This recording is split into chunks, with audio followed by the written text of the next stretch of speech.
We are now beginning the last unit for AP Calc BC. We will be on Unit 9, which is really Chapter 10 in the book. However, we are teaching it a different way this year and not using the lessons in the book. So Unit 9 is on parametrics, polars, and vectors. Today, we're going to start with Lesson 9.1, which is Parametric Equations and Calculus. Skip a couple of these. All right. So until now, you've been representing a graph by a single equation involving two variables. In this section, you will study situations in which three variables are used to represent a curve in the plane. The third variable we will be introducing is t. It's called a parameter. So why are we learning about parametric equations? Well, number one, to figure out the path of things. Two, to figure out the direction of something as it moves along a curve. And three, to figure out the exact position at any time. This I'm going to let you read on your own because it basically is saying something similar to what I just said.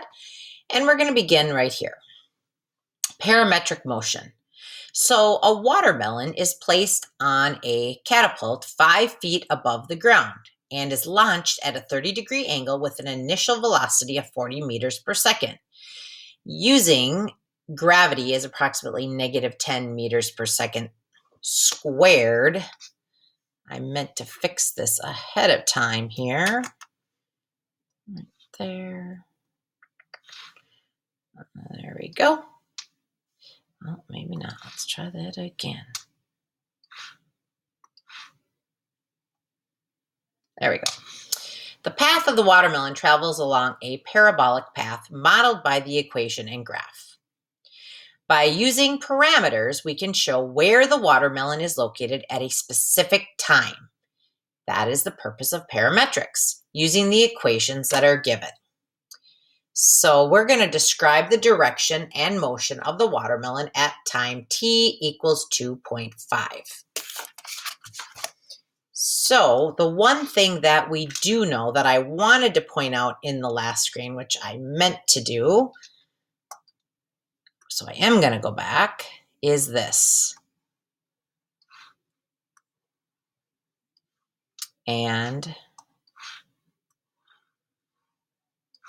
so x equals f of t tells us the movement right and left. Y equals g of t defines the up and down motion of the particle or object. So I can label that right here on this graph. Start right here. So we have there. If I go up to there, there we go. So this represents x of t, and this represents y of t. And we're going to describe the direction and motion of the watermelon at time t equals 2.5. So we have our x of t, so we're going to plug in 2.5 in for t.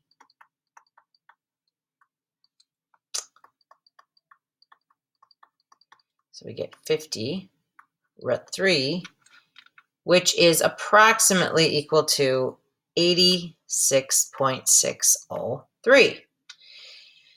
We're going to do the same thing with our y, and we're going to also plug in 2.5.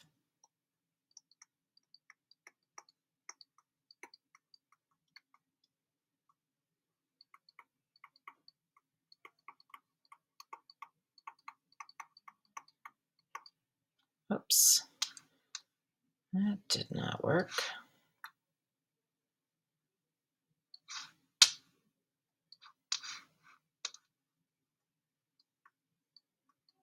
There we go. And when we do that, oops, I forgot to add the 5.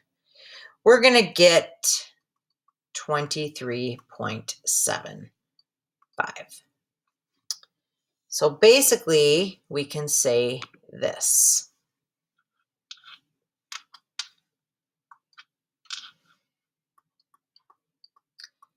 the watermelon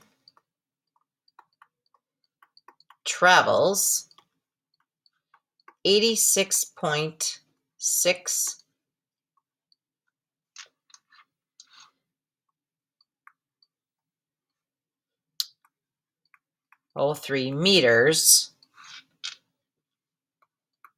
on the horizontal path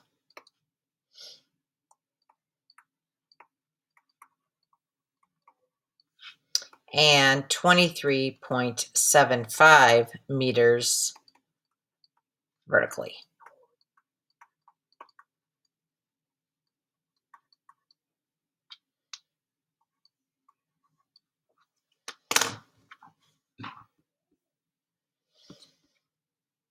All right, that is how we can describe the direction and motion of the watermelon.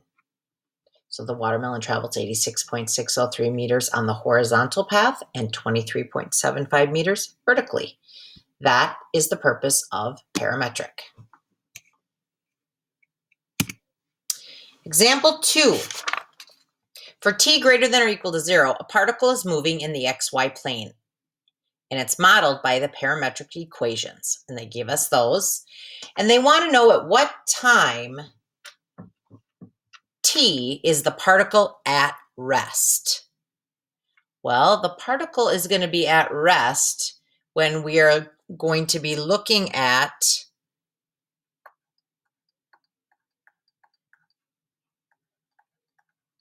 both of these derivatives equal 0. So let's take our derivative. That's going to be 3t squared minus 6t minus 9.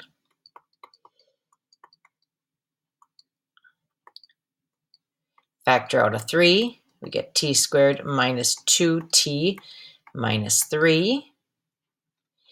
And what I should do is now, obviously, we said the derivative is equal to 0. That's when the particle is at rest. Solving, divide both sides by 3. And factor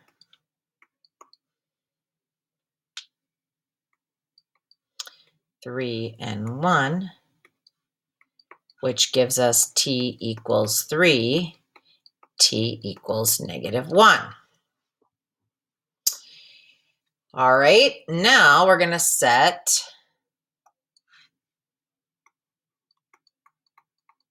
or first find the derivative of y, which is 3t squared minus 15t. Okay, let's try that again. Minus 15t plus 18. And we're going to set that equal to 0. Factor out a 3. Get t squared minus 5t plus 6. I'm going to scroll down. Divide both sides by 3. And we're going to factor that. T, and 3 and 2, and they're both negative. So t is equal to 3, and t is equal to 2. All right, so now we're trying to find when what time t the particle is at rest. So the particle is going to be at rest when t is equal to 3. That's going to be the only one. They both, because think about it, what we need to happen is the derivative of x of t and the derivative of y of t have to be 0. Where are they both equal to 0? When t is equal to 3. So we are going to use t equals 3 for the answer to the question. So the particle is at rest when t is equal to 3. And that is the only possible answer here. That is when the derivatives of x of t and y of t equals 0. And we're looking to see the time, the t value that is the same for both. And that's 3. All right. Next, we're going to talk about the parametric form of the derivative. So if a smooth curve C is given by the equations x equals f of t and y equals g of t, then the slope of C at xy is what you see right in front of you. We talk about the higher order derivatives, and we're going to do examples of all of these. Obviously, you can pause the video and write this down or print the notes. I'm going to move on. Example 3. A curve C is defined by the parametric equations x equals t squared and y equals t cubed minus 3t. Now, as you can see, whenever we're talking parametric equations, like I said before, we're bringing in another variable. Instead of just x and y, we have a t. So the first thing we're going to find is dx dt and then dy dt. So dx dt is the derivative of x with respect to t. So dx dt is going to be 2t. dy dt is going to be 3t squared minus 3. Part B, we are now finding dy dx. And what that is, I'm going to erase this for a minute because I'm going to show you how this formula is derived. So what we're going to be doing is we're going to be taking the ratio of dy dt over dx dt. Well, in algebra, complex fractions, you take the top times the reciprocal of the bottom. And look what happened. That gave us what we're trying to find, which is dy dx. All right, so that's exactly what we're going to do. So dy dx is going to take dy dt divided by dx dt, and there is our answer. All right, part C. Perfect. This is what I wanted to do. The formula was listed on that other screen. We're going to find the second derivative. So, given this formula, notice we're still dividing by dx dt, but now we're going to take the derivative with respect to t of the dy dx that we just found. So let's write that out. We just found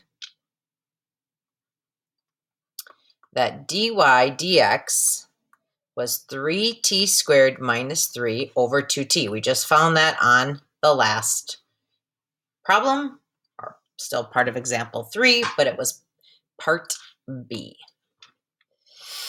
All right, so I also am going to write down what dx dt is because we need that, and dx dt was 2t. So what I'm going to do right now is write this out. We're going to take the derivative with respect to t of dy dx over dx dt. So what we have to do is we have to use the quotient rule and take a derivative of the numerator. So I'm going to do that. And we go like this. Low d high minus high d low all over low low. low, low, and then that whole thing over 2t. Yikes. Let's do some simplifying here. So we come down here and we have 12t squared. We have minus 6t squared plus 6. I distributed this 2 into here. All over t squared. Oh, no. I can change that to 4t squared all over 2t. But you know what I think I'm going to do? Why not change it now to times 1 over 2t? Because it's complex fraction. All right. Well, 12t squared minus 6t squared is 6t squared plus 6 all over 8t cubed. And as we look at this, we could reduce this because 6, 6, and 8 are all divisible by 2. So we have 3t squared plus 3 over 4t cubed. Perfect. We just took a second derivative. And part D. The curve C has 2 tangent lines at the point 3, 0.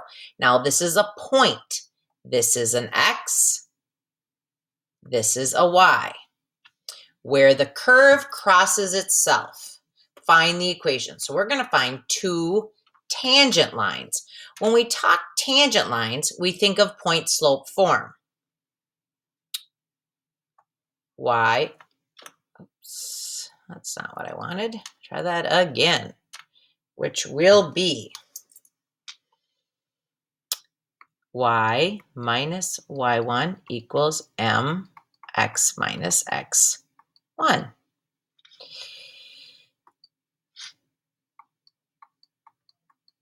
There we go.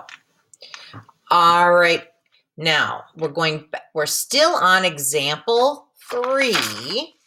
And on example 3, it told us that x is equal to t squared and y is equal to t cubed minus 3t. So we're still going to be using that. So if we know x is 3, so here we go, we have x equals t squared. I should have just wrote it there. Plug in 3 and solve for t. Take the square root of both sides. I get plus or minus root 3. I'm now going to plug in 0 for y. Factor out t.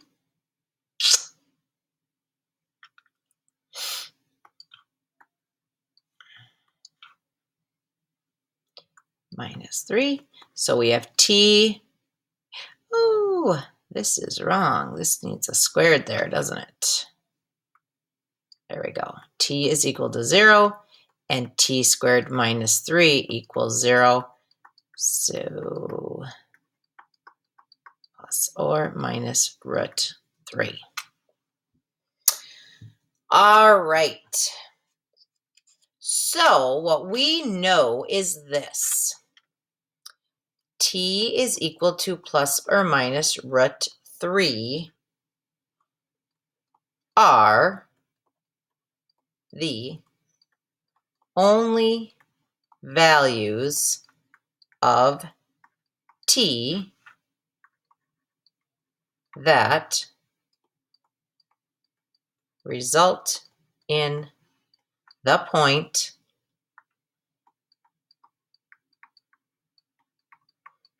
3, 0. Because we grabbed our parametric equations, we plugged in 3 for x, 0 for y, and solved for t. For both of them, we get what they both have in common is the plus or minus root 3. So now what we're going to do is we need a derivative. And so we know that dy dx, we already know, is dy dt over dx dt, which we already found was 3t squared minus 3 over 2t. And the purpose of this is, now we're still on example 3, if you can believe it. So this dy dx we found back in part B. That's where I'm getting this. But now, instead of the derivative having a t, I'm going to plug in the value that we found for t to get the actual slope. So what we're going to do is this. We're going to plug in t is equal to root 3 and t is equal to negative root 3.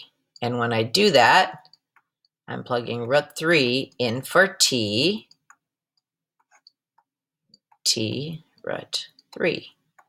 So that's 3 times 3 is 9, minus 3 is 6. So we get 6 over 2 root 3, which is 3 over root 3. If we rationalize the denominator, we're going to get 3 root 3 over 3, which is going to turn into root 3. Now, if we go back and do this again with negative root 3, we can look ahead and see if we plug a negative in there, that's still positive. But if we plug a negative in here, we're going to get a negative. So we're going to get the same thing, but we're going to get negative root 3 instead. Let's try that again. All right. So we are ready to create our 2 tangent lines.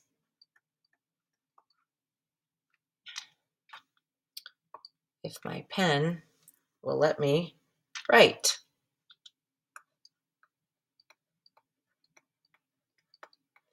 Tangent line number 1 is going to be y minus y1 equals mx minus x1. Well, we could leave it like that, but we don't need that 0 there. So we could go like this instead. Y equals root 3 x minus 3. And then tangent line number 2 will be y minus 0 again. So we're just going to plug that in like that. Tangent. I think we're going to go like this and fix this here. All right.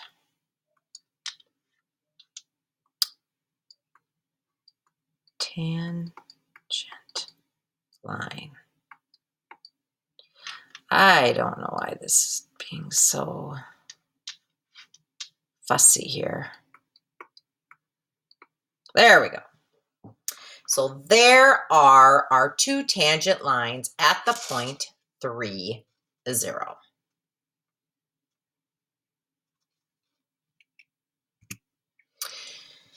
Example 4. Given the parametric equations, x equals 2 cosine theta and y equals 3 sine theta, write the rectangular form by eliminating the parameter. So we're going from a parametric equation to a rectangular form. We haven't done that yet. This is how you go about that. You start with your parametric equation, and you're going to isolate the side that has the parametric variable. In this case, it's theta. So divide both sides by 2. And then we're going to square both sides. So we get x squared over 4 equals cosine squared theta. All right, now we have y equals 3 sine theta. Divide both sides by 3. And then square both sides. We get y squared over 9 equals sine squared theta. Well, if we look at this closely, we can see that if we add these two together, we're going to get x squared over 4 plus y squared over 9 is equal to cosine squared plus sine squared, which is 1. Now we're going to graph that. So on our x's, we're going to have a radius of 2, y a radius of 3, and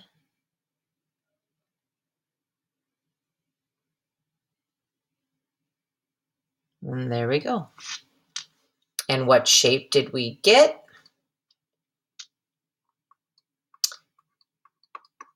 It's an ellipse. It's not a circle.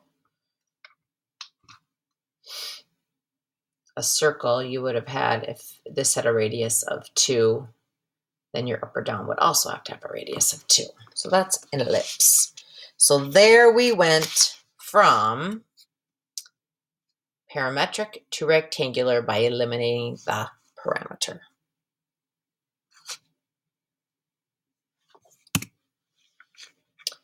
Find the slope of the curve at theta equals pi over 3. All right. Well, we already know that x is equal to 2 cosine theta. And we know that y is equal to 3 sine theta. So we can find dx d theta. It's negative 2 sine theta. And dy d theta is 3 cosine theta. So then dy over dx is going to be 3 cosine theta over negative 2 sine theta. Dy d theta over dx d theta. Well, they told us that theta is equal to pi over 3. So now theta equals pi over 3. So then we can find dy dx. It's going to be 3 cosine of pi over 3. 3 cosine of pi over 3 over negative 2 sine. All right. Sine of pi over 3. Well, on a unit circle, the cosine of pi over 3 is 1/2. And the sine of pi over 3 is root 3 over 2. All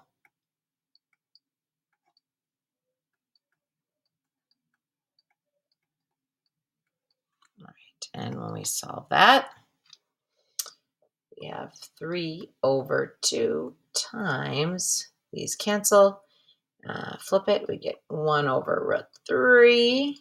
That's a negative, which will give us negative 3 over 2 root 3. And if we rationalize the denominator by multiplying by root 3 over root 3, we end up with negative root 3 over 2. All right, let's not try that again. There we go. That is the slope of the curve when theta is pi over 3. And now we're going to write the equation of the tangent line through this point. All right, so we know y minus y1 equals m, x minus x1. We know that x is equal to 2 cosine theta, and theta is pi over 3. So that's 2 times 1/2, which is 1. And y is equal to 3 sine theta,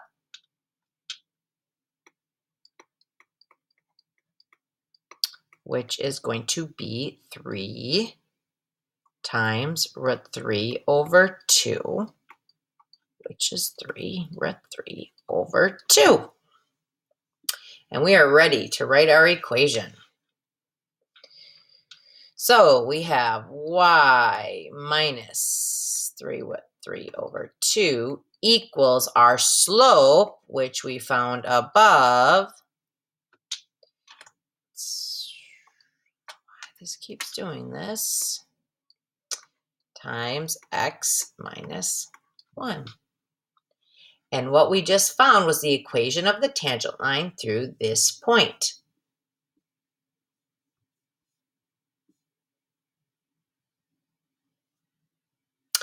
All right. So I'm looking ahead here.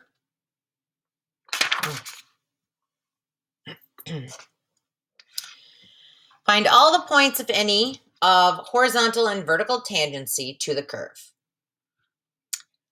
So, first of all, we know this. dy over dx is equal to dy over dt over dx over dt.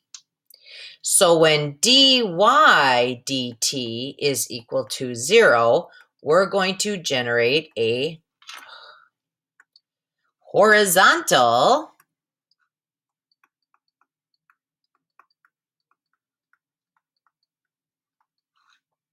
tangency. And when the denominator equals 0, that's dx dt, that will be a vertical tangency.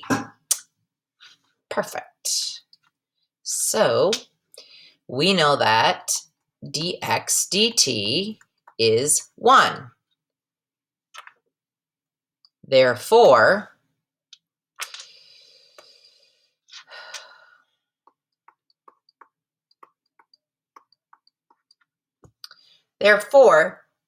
that will never equal 0, so there is no vertical tangency since dx dt is not going to equal 0. So now let's find dy dt. Well, that's going to be 3t squared minus 3.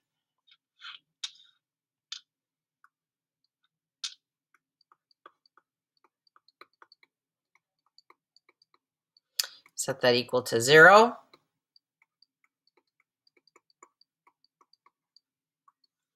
So t is going to equal plus or minus 1.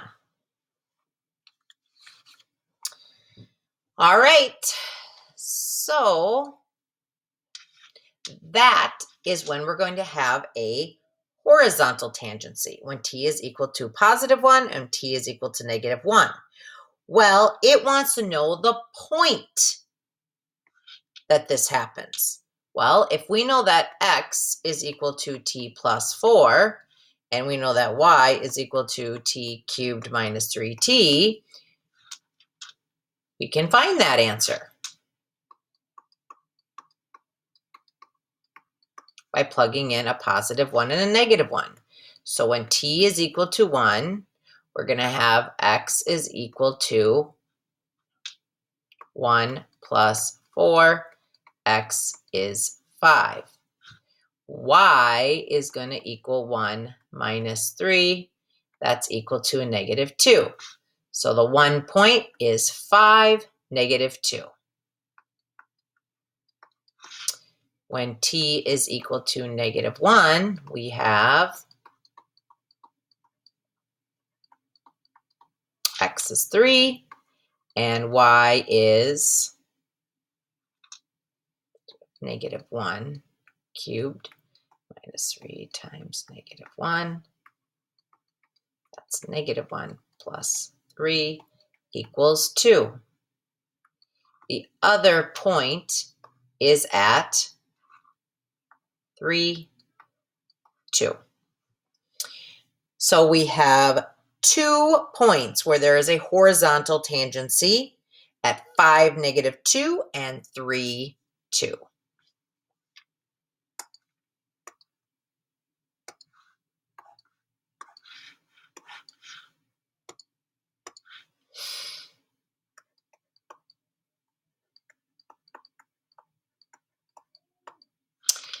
Okay, let's see if it's going to let me write.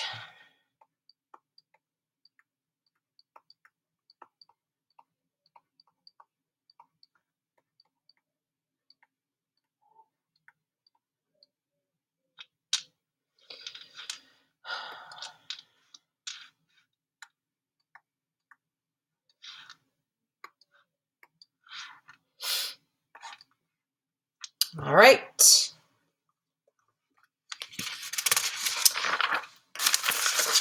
Last example. Dang, goodness. Determine the t intervals in which the curve is concave up or concave down. When you think concave up and think concave down, you should be thinking second derivative. All right, well, let's find the first derivative. That's cosine of t.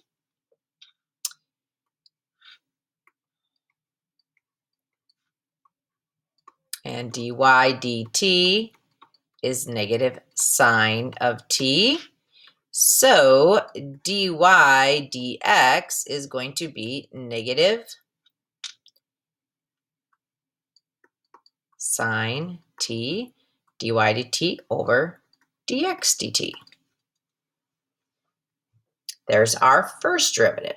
We now have to find a second derivative.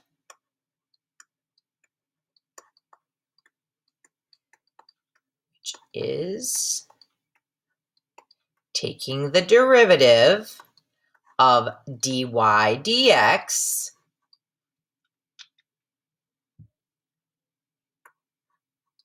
divided by dx dt, which is cosine t.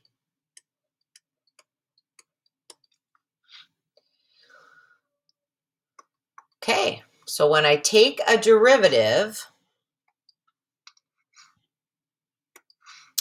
of the numerator, I'm going to use the quotient rule. So I'm going to have low d high minus high d low all over low low. And over the cosine t. I just did the quotient rule in the top. All right, let's move down here. We have negative cosine squared t minus sine squared t all over cosine squared t times, we'll do 1 over cosine t. Well, look what happens in the numerator. If I factor out a negative 1, well, maybe not. Jeez. If I factor out a negative 1, we're going to get cosine squared t plus sine squared t all over cosine cubed t. Well, cosine squared t plus sine squared t is 1. So we're going to end up with a negative 1 over cosine cubed t. We just found the second derivative. Now, if I scroll down a little bit here, we know that the denominator, because we need to look at where is that going to be undefined. Well, where's that going to be undefined? That's where that is equal to 0. And that's going to equal 0 when t is equal to pi over 2. So at pi over 2, we know that the second derivative does not exist. So now I'm going to create my little number line, and let's see what's happening. It's pi over 2, and we're going from 0 to pi. We have our second derivative is right here. So over here, from 0 to pi over 2, cosine is positive, but when we attach the negative to it, we're going to get negative values.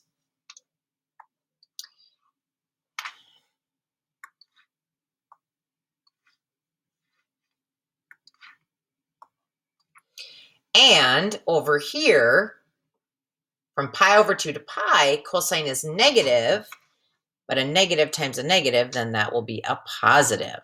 So what this is telling me is that when the second derivative is negative, it's concave down. When it's positive, it's concave up. So we can end this by saying, because that's what it's asking, where is it concave down? From 0 to pi over 2. And where is it concave up?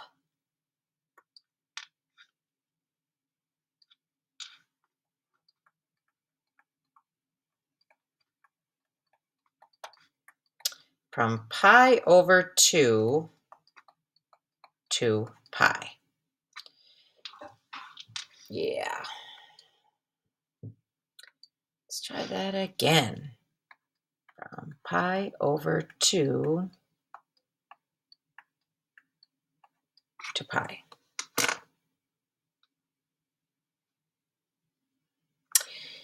And that is it.